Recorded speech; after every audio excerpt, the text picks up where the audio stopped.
Bangladeshi pacer Shariful Islam ও Pakistani pacer Hasnain এলপিএলে একই দলে খেলছেন। অনুশীলনে এক ফাঁকে বাংলাদেশি সাংবাদিককে দেখিয়ে শরীফুল বলেন বাংলাদেশ থেকে এসেছেন। তখন হাসনাইন হেসে উঠে বাংলাতে জিজ্ঞেস করেন কেমন আছো, এরপর থামস আপ দেন। অনুশীলনে একই সময়ে একই নেটে বোলিং প্র্যাকটিস করেছেন শরীফুল ও হাসনাইন। প্রত্যেকবার বল ডেলিভারি করে এসে একে অপরের সঙ্গে কথা বলেছেন, পরামর্শ করেছেন, হাসি ঠাট্টাও করেছেন। সবশেষ বিপিএলে চট্টগ্রাম চ্যালেঞ্জার্সের হয়ে খেলতে গিয়েছিলেন হাসনাইন, যদিও মাঠে নামা হয়নি তার। আগে থেকেই দুজনের পরিচয়ে ভালো সম্পর্ক। হাসনাইনকে ভালো ছেলে বলেও আখ্যা দিয়েছেন শরীফুল। বাংলাদেশ থেকে উড়াল দিয়ে বুধবার ক্যান্ডি ফ্যালকনসে যোগ দিয়েছেন শরীফুল। একদিন পর বৃহস্পতিবার দলের সঙ্গে করেছেন অনুশীলন। বল হাতে নেটে বেশ কিছুক্ষণ ঘাম জড়িয়েছেন। প্রথম সেশন শেষে দ্বিতীয় সেশন শুরু করতে নেমে আসে বৃষ্টি, তাই বলা যায় পুরোপুরি প্রস্তুতিটা হয়তো নিতে পারেননি তিনি।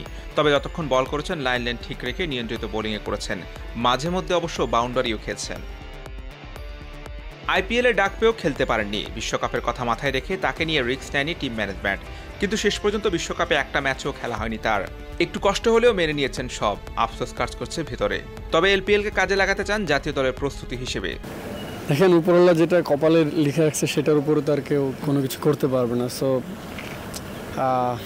যা হয়েছে আলহামদুলিল্লাহ, বাট আমার আশা ছিল যে একটা ম্যাচ খেলবো, সো খেলতে পারি নাই। একটু তো কষ্ট লাগে, বাট ইনশাল্লাহ নেক্সট টাইমে সুযোগ পেলে ভালো করে করার চেষ্টা করব। আমাদের সামনে টেস্ট খেলা আছে, সো এখানে আরও গেম ফিটনেসটা আরও যাতে একটু ইমপ্রুভ করতে পারি। এলপিএল ইতিমধ্যেই ডাম্বুলার হয়ে 2 ম্যাচ খেলে ফেলেছেন হৃদয় এবং মুস্তাফিজুর রহমান। প্রথম ম্যাচে খারাপ খেলেও দ্বিতীয় ম্যাচে ব্যাট হাতে নামার সুযোগ হয়নি হৃদয়ের। আর মুস্তাফিজ প্রথম ম্যাচে 41 রানে 1 উইকেট নিলেও দ্বিতীয় ম্যাচে 4 ওভার বল করে 30 রানে 2 উইকেট পেয়েছেন। আর এখন পর্যন্ত মাঠে নামা হয়নি শরীফুলের দল মাঠে নামবে আগামী শনিবার। গত বছর এলপিএলে মাত্র একটি ম্যাচ খেলার সুযোগ পেয়েছিলেন তিনি। এবার সুযোগ পেলে দিতে চান নিজের সেরাটা। Hussain Arman, BD quick time, Sri Lanka.